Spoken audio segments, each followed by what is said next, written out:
not actual births. And why did they take their appearance?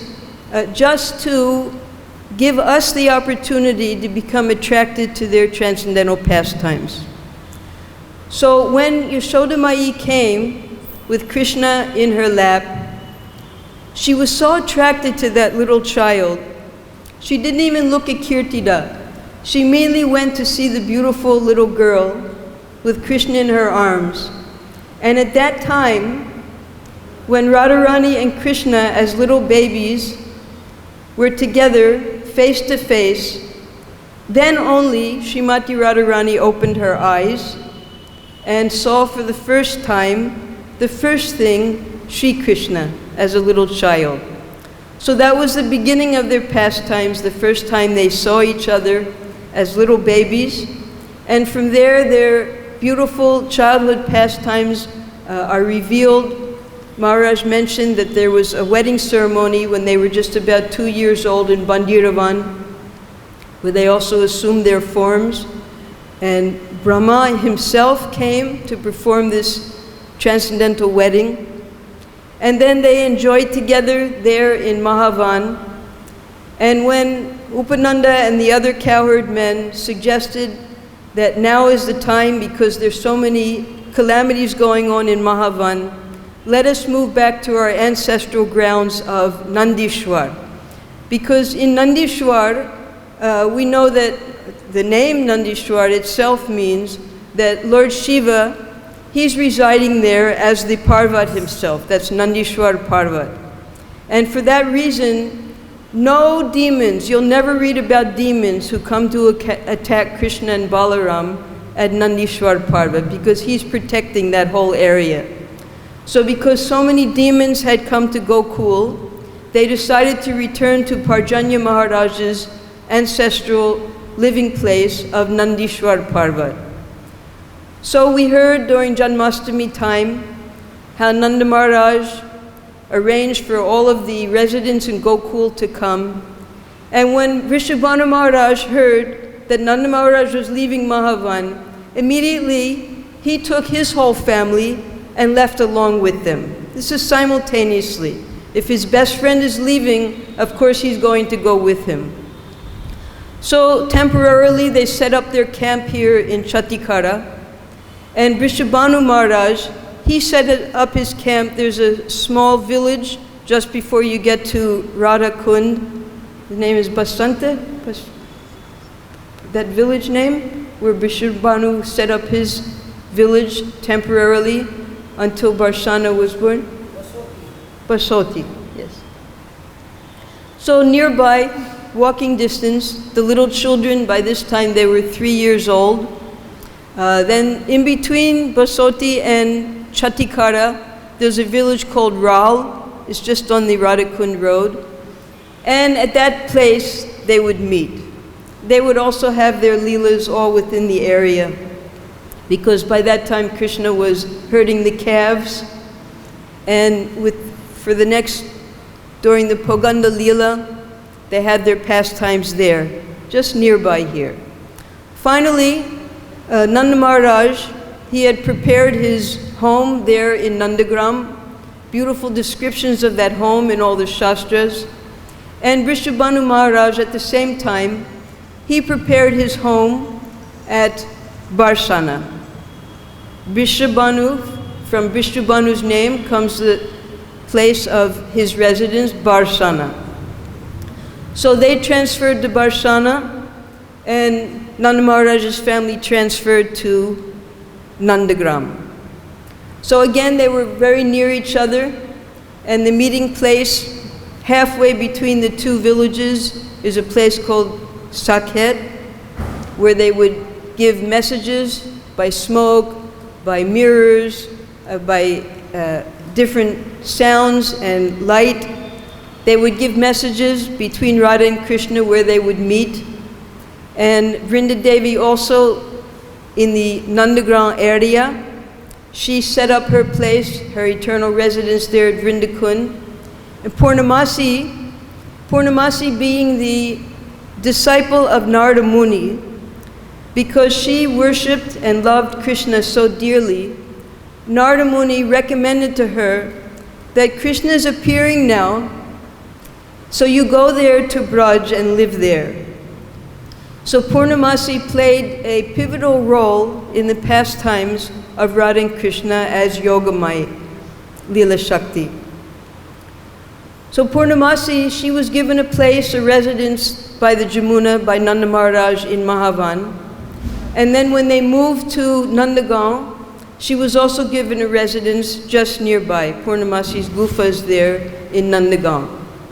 And daily, now Radharani, she was living as a young girl with her parents in Barsana.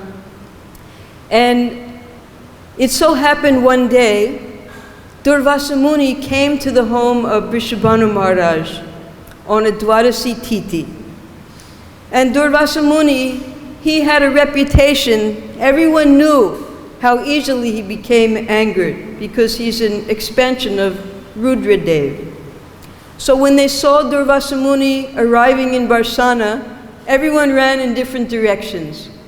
But little Radharani, she remained there, welcomed him, and offered to serve him. So Durvasa Muni told Radharani that today is Dwadasi, you must feed me kheer. So Radharani, being a young girl, innocent, she ran to her mother. She got all the ingredients to make kheer for Durvasa Muni, and she made the most amrit kheer and fed it to Durvasa Muni. And Durvasa Muni, just tasting this kheer, he understood that this is not an ordinary young girl. So he blessed her. He was so happy with her offering that anyone who eats whatever you cook will have long life, will have good health, and will always be happy. So receiving this benediction from Srimati Radharani, Yashoda Mai, she heard this. And she went to Kirtida, and she said, your daughter, she must cook for Krishna every day, because I want him to be blessed with all those benedictions given by Durvasa Muni.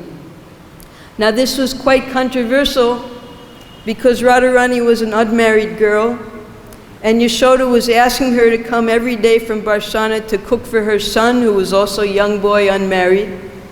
But because of her pleading with Kirtida, Kirtida agreed.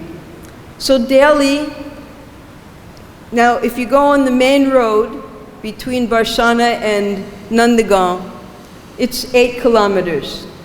If you take the back roads, it's much shorter. You can get there much easier. So Radharani would come every single day to cook for Krishna. She wouldn't come alone. She had all of her Sakhis with her.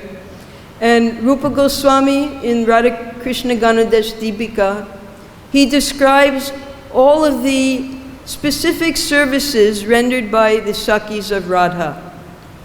He also says that according to the different Puranas that you read, there are many different descriptions of the many different Sakhis, their different names, their different activities, how many groups. He gives so many different descriptions according to different Puranas. But the description that Rupa Goswami gives, because we're Rupanugas, is the one that the Gaudiya Vaishnavas accept. So Lalita is the main of the gopis. Then we have the other Astasakhis, Vishaka, Champagalata, Rangadevi, Sudevi, Tungavidya, Induleka, like that. And they were all born just within a few days of Radharani in the different villages in that area. Now, according to Rupa Goswami, Lalita Devi is 27 days older than Radharani. She's considered the eldest and senior of the gopis. And it was just announced a few days ago that now, according to the GBC, we won't worship Lalita Sashti anymore in ISKCON. Because originally Prabhupada told us that whatever the Gaudiya Panjika is worshiping, whatever their days are, we should do the same thing. But after research, they found out that this Lalita Sashti was actually for a form of Durga Devi named Lalita, who appears on that 2 days before Srimati Radharani. And according to Srila Rupa Goswami, she appeared 27 days before. And also, according to the Gaudiya Vaishnava Panjika, none of the dates of the appearances of the Sakhis are considered holidays, special days. So from this year onward, this was the last Lalita Shakti that ISKCON will be putting in their calendars. You can all do as you like. So Radharani would come every day and cook so beautifully. When you go to the Nandagram area, you can go to Pavan Sarovara. There's a well. She would go and bring water from there. She had so many Sakhis helping her to light the fire, to cut the vegetables, to do everything ready so she could sit down and make the special things for Krishna in the home of Yashoda. And one day, Yashoda Mai, she was so overcome with love for Radharani that there's a part of the wedding ceremony, takes so many days, but in one of the portions of one of the days, you smear haldi on the hands of the bride-to-be. So Yashoda, because she so much wanted Radharani to be married to her son Krishna, she smeared this haldi on the hands of Radharani, and Radharani was horrified. What will my parents think? What will everybody think when they see this haldi? So she ran back to Barshana, and there's the Pilupukar, where she washed her hands, and to this day the water is still all yellow. So from that day, everyone got in their minds that yes, just everyone's desire was that Radha and Krishna would marry. And they were so happy. And immediately, the exchange of gifts took place. From Yashoda Mai's house, they sent a cartload of jewels and gifts. Then from Vrishabhanu Maharaj's house, they sent more gifts back and forth until Purnamasi heard about this. Purnamasi, she thought, if Radha and Krishna are married, then what will happen to the Parakiya Ras? I have to stop this immediately. So Purnamasi immediately went, and she told everyone, now is not an auspicious time for Krishna to marry. If he marries now, it'll be a great disaster. You have to wait for some time. So on Purnamasi's advice, they decided to wait, although everyone in all of Braj wanted Radha and Krishna to marry, but on Purnamasi's advice, who was the guru of all the Brijbasis, they put the idea aside until the time was auspicious. Then immediately Purnamasi arranged that Radharani be married to, there was a line of relatives coming from Yashoda Mai's side. Jatila was there, she married. It's all described in the Radha Krishna Ganadesh Deepika. I can't remember all the names. But Jatila had a son.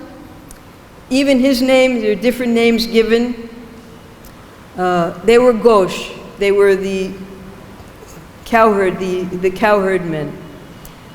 So the wedding was arranged very quickly because Purnamasi had to maintain this Parakiya Ras. And they lived in the village of Jawat. So Jawat is on the back roads. Main road is 6 kilometers, back roads it's much shorter. So this wedding ceremony was arranged by Purnamasi that Radharani marry Abhimanyu, Ayana Ghosh, different names. And the procession, the Bharat, took place. Now we know when there's a Bharat, there's always a little boy sitting in front of the groom. So who did they choose the little boy to be but Shri Krishna himself? And there Krishna sitting in front of Abhimanyu approaches Radharani, and instantly at that time Krishna made Abhimanyu to be totally impotent, and he sitting in front of Abhimanyu actually in a secret manner was married to Radharani there, very secretly. This is also described by the Goswamis. So now Radharani having accepted in-laws' house, she would spend 6 months, not all at once, different breakup of times, 6 months of the year in the home of Jatila, and 6 months of the year in the home of Vrishabhanu, her father. Her brother Sridham, when the time was right, different times of the year they come home to see their parents because they miss their parents. They're just little girls. When Radharani married in Jawat, all of her intimate Sakhis also married in Jawat. They all have their in-laws' homes there in Jawat. You can see maps of the different places where they live. So in that way, they could continue their pastimes. And when Radharani went back to Barsana, they all went with her. Wherever Radharani was, all of her intimate Sakhis would accompany her. So different times of the year, Radharani continued to come every day from Jawat or from Barsana to cook for Radharani. Then we have the beautiful pastimes that take place in Jawat between Radha and Krishna. Now these pastimes of Parakiya, they're made more sweet when there are more obstacles in the meeting of Radha and Krishna. So Jawat is considered even more excellent in the pastimes of Parakiya Ras than even Barsana, Nandagan, or any place else in Braj, because the most obstacles were there in Jawat. There was the husband, there was the mother-in-law, there was the daughter-in-law, and there was everyone watching them. So these pastimes are described, there's beautiful books by Vishwanath Chakravarti about the pastimes between Radha and Krishna, and how so many different devices they used to meet. Krishna would take different disguises. One time Jatila, because so many rumors were going around about her daughter-in-law, how she was going every day to the home of another man to cook for him. So then she locked her in the house one day, and Radharani, in separation, she became unconscious. So then the gopis, they're screaming and crying, Radharani's been bitten by a snake. And then everyone comes, and Radharani refuses, I won't see any doctor, no man can come near me. So then they make an arrangement that the daughter of Garga come, Gargi, who of course is Krishna, dressed up. So he treats Radharani. The most intimate pastimes take place there in Jawat, between Radha and Krishna. So finally, these rumors became so unbearable. This is described by Srila Jiva Goswami.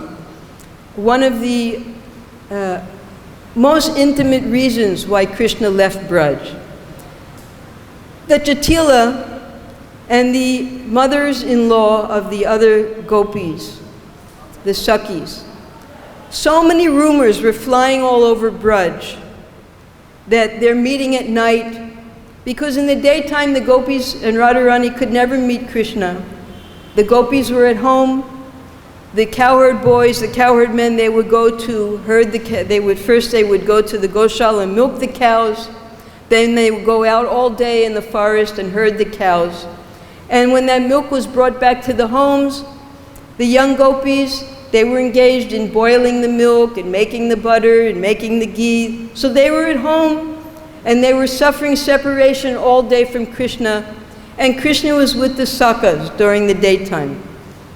At night, they would make so many arrangements according to the moon, whether it was bright, whether it was dark. They would dress accordingly, but they always found ways to sneak out. And Purnamasi and Vrindadevi, along with sometimes Radharani, sometimes Krishna, sometimes Kundalata, sometimes Nandimukhi, they would come every morning after Radharani cooked for Krishna. There was a secret passageway, like a tunnel. Radharani, after taking the remnants of the prasadam that was honored by Krishna, the Sakhis would, first Mother Yasoda would take, then they would give the remnants to Radharani. Then, on a plea of going home, either to Jawat or to Barsana, through this secret passageway, the Nishta would take her to Vrindakund. And there she would wait. Then Purnamasi would come, Vrindadevi was there, and they would have an HOD meeting. What was going to happen each day in the Leela of Radha and Krishna. Which flowers would bloom, which animals would come, which trees would be taking part, which Sakis would, which Vanadevis would prepare the different, everything was decided there at Vrindakund. And sometimes Radharani would give her opinion, sometimes Krishna would give his opinion. And then after it was decided where they would have their pastimes that day and that night, Radharani would return to her home and take her bath and prepare for the Leelas of the day. And we know these are very intimate descriptions of the Lord's pastimes, so we don't discuss them publicly. But we know that Radha and Krishna would meet in the afternoon at Radhakund. Krishna would make some excuse while he was with the cowherd boys that this calf is gone, I have to go check. And then Balaram would take over with the cowherd boys herding the cows and the calves. And Radharani, on the plea of either worshipping Suryadev or going to pick flowers or preparing for the puja, she would also meet. So they had their eternal pastimes. And these eternal pastimes are going on in Goloka Vrindavan without any cessation. And these are the Aprakat Leela, the Astakaliya Leela that Prabhupada describes in the Nectar of Devotion, that the very elevated Paramahamsas meditate upon. At one time, when these books first came out, I asked Srila Prabhupada, because when the Nectar of Instruction came out, and the importance of Radhakund was mentioned in that book, I asked Srila Prabhupada, Prabhupada, could we have a temple there in Radhakund? We can have a Krishna Balaram temple. All the temples have their miniature temples there, and we can also have one. And Prabhupada said, yes, that's a very good idea. You can do it any time. And then Prabhupada, he thought for a minute, and he looked at me, and he said, what will you do there? And I said, I'll preach. He said, no, Radhakund is not for preaching. Radhakund is for relishing. So then I realized, well, we're preachers. Well, if I can't preach at Radhakund, then I'd rather be wherever Srila Prabhupada is preaching. So then I said, all right, never mind. So Radhakund, that's for the very elevated Paramahamsas, not the Sahajiyas. Now Rupa Goswami, Srila Prabhupada, they very distinctly describe the difference between the elevated Vaishnavas, such as the 6 Goswamis, it's in the Sad Goswami Astakam, and the Sahajiyas. The Sahajiyas, they will say, yes, I saw Radha Krishna, I saw the Rasa Leela last night. So these are, Prabhupada describes them, just like when you go to a cricket match, and you're a spectator, and you're watching the sports. You know, yeah, come on. So he said they're just like spectators watching sports, these Sahajiyas. So many of the so-called Babajis, the residents, Prabhupada openly discusses this. They're just Sahajiyas, claiming that they see the pastimes of the Lord. Actually, they can't enter in. But the Paramahamsas, such as the 6 Goswamis, they were always in the intense fire of separation from Radha and Krishna. Hey Radhe Brajadevi ke chalalite Nanda Suto Kutaha. And Prabhupada says that you can measure your advancement by the separation that you're feeling from Radha and Krishna. The 6 Goswamis never claimed that, yes, I saw Radha and Krishna in their pastimes. No, they were always searching for them all over Jamuna, Govardhan, wandering. This is why they went from place to place to place, searching for Radha and Krishna, writing so many beautiful descriptions of the pastimes that were revealed to them in these different places. This is why Chaitanya Mahaprabhu sent the 6 Goswamis here, because they were on such an elevated platform. and so learned in the Shastras that they could understand where these different places of pastimes were and reveal them to us in their divine Shastras. Originally, no mention of Radha and Krishna is there in the different Rasa Shastras, the different Shastras, but Bilvamangala Thakur, when he came here, he was also in that mood of love for Radha and Krishna, so he wrote the Krishna Karnamrita, which Chaitanya Mahaprabhu relished. Then in the 12th century, Srila Jayadev Goswami, as Maharaj mentioned, he wrote the Gita Govinda, which also displays the intimate pastimes when Krishna actually places his head at the lotus feet of Radharani.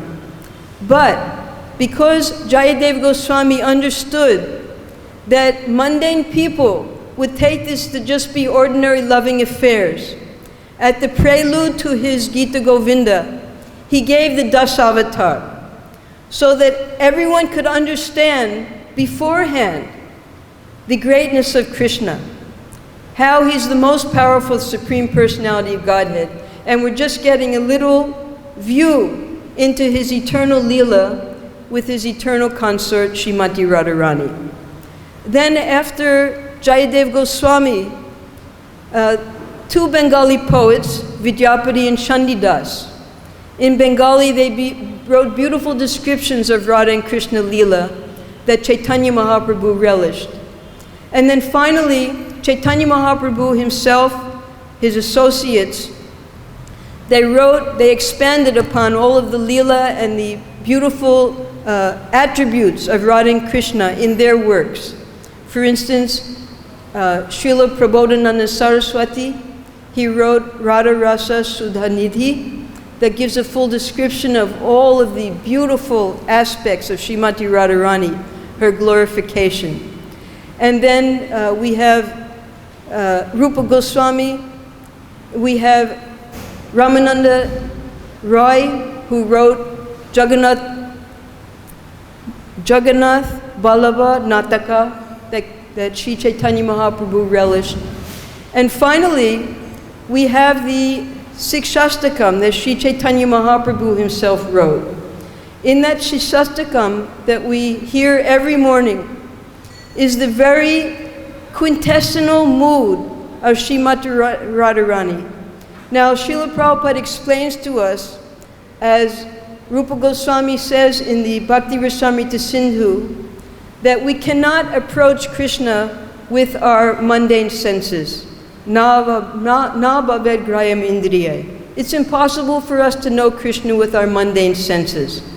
But through the tongue, who knows that verse? Jivado.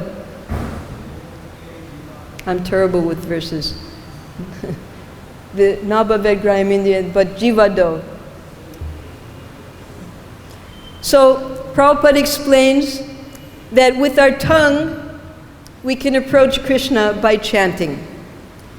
By chanting Hare Krishna, and that's how the Sikshastakam begins, Cheto Darpana Marjanam, but by the taking shelter of the holy name of Radha and Krishna in the Maha Mantra, because Hare is Krishna, we're calling out to Mother Hara, another name of Srimati Radharani, begging her for service to Sri Krishna.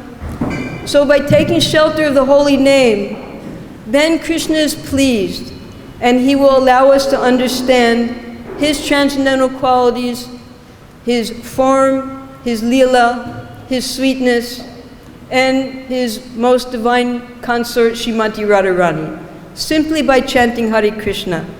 Finally, in the last sloka of the Sikshastakam, we have the complete mood of Srimati Radharani, this marma hatam. That even if the marmas in the body, they're these soft spots that just by touching them, the Ayurvedic physicians, they know just by touching these places, a person can die. So Radharani, she's explaining that you make me brokenhearted, even if I die, I'll never give up my love for you. So this is the mood of Srimati Radharani. So gradually, if we study the Sikshastakam by Sri Chaitanya Mahaprabhu, we can understand the intense love. How, and Prabhupada explains this, we just heard it a few days ago in his lecture in London on Radhastami. One cannot understand Srimati Radharani unless one performs tapasya. And what is that tapasya? Brahmacharyena, sama, dhamma. So unless one completely gives up, na dhanam, na janam, na sundarim, kavitam va jagadisha kamaya, I want nothing. I want nothing. And then when you finally come to that level of performing tapasya, of giving up any desire for material enjoyment with these senses, then we can go further to try to understand the pastimes of Radha and Krishna. So going back to the Leela, when Jatila and the other mothers-in-law of the gopis, they were hearing so many rumors about their daughters, that they were meeting Krishna at night. So they decided they would lock up all their daughters, make sure, double locks, double bolts, they couldn't get out at night. So then Radha and Krishna couldn't meet anymore. Now Jiva Goswami explains this, that this was actually the reason why Krishna left Braj. Because at night he would meet with the gopis, they would have their pastimes. But when the gopis were all locked up, he couldn't meet with them anymore. So because he was in the habit of dancing and enjoying at night, he would have his sakas come out and he would dance with them and enjoy with them, because this is what Krishna does at night. He would come out at night, then he would sneak back in the morning, crawl into his bed, Mother Yasoda would come and wake him up. But finally, he was so depressed that he couldn't meet with Radharani and the Sakis anymore. Narada Muni suggested to him that, you know, when there's rumors, sometimes it's better to just go away from a place. The rumors die down after a while and then come back. So why don't you go to Mathura for a while? You go away, all the rumors will stop, and then when you come back, things will get back to normal again. So that was when Krishna decided, yes, better I go away for a while, because if Mother Yasoda hears these rumors, I'll never be able to live with them. I'll be so dishonored, I'll feel so badly if Mother Yasoda hears from the other women in Braj that these rumors are spreading. So then Krishna decided, yes, I'll go to Mathura for a while. But that little while was over 100 years, unfortunately. And during that time, when Krishna left, now there's a little road, it's called Akruragaman. It's not in the, when you go in the Brajmandu Parikrama. There's a little village there, it's called Banshari. And, no, not Banshari, I'm sorry, Bijwari. Banshari is the outer, the last place where Krishna would, on the outer circumference. Bijwari. So when Krishna finally decided to leave, when Akrura came and Akrura was taking him away, and Radharani and the gopis, they knew they would die if Krishna left Braj. So they met him at this secret place, Bijwari, and they tried to stop the chariot. And the most heart-rending pastimes took place there. Krishna assured them, just coming back in a day or two. I just have we have to go there, see the wrestling match, and then we're coming right back. Krishna arranged it so that all the cowherd men with all the gifts, they went by a different route. So it was just Akrura's chariot with Krishna and Balaram on it at Bijwari. So after assuring them he was coming right back, the gopis, as if being struck by lightning, fell down unconscious in that place, Bijwari. So falling down at that place, Radharani, she cried an entire lake of tears. So that's the Nayana Kund you'll find there at Bijwari. I think now the roads might be all closed because of the rainy season, but you can all go there, those who haven't seen this beautiful, intimate place. Peacocks are everywhere because there's no tourists. It's just Braj. So Radharani for those 100 years, and then of course we have why 100 years.